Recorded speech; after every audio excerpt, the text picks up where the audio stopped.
suasananya sangat hangat.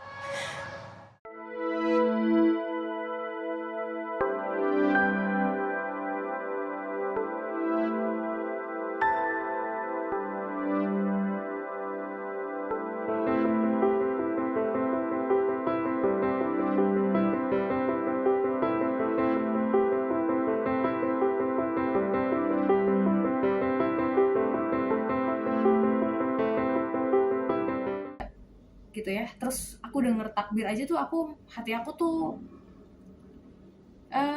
kayak ngerasa gimana gitu. Apalagi ini udah denger takbir tapi jauh dari keluarga. Wah, itu udah 2 kali lipat tuh, bahkan berlipat-lipat. Ibu, aku juga minta maaf sama ibu karena aku belum bisa lebaran bareng sama ibu gitu. Tapi insya Allah tahun depan semoga aku bisa lebaran sama ibu, sama adik-adik juga, sama.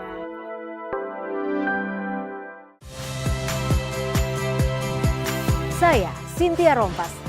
Saksikan program-program Kompas TV melalui siaran digital, pay TV, dan media streaming lainnya. Kompas TV, independen, terpercaya.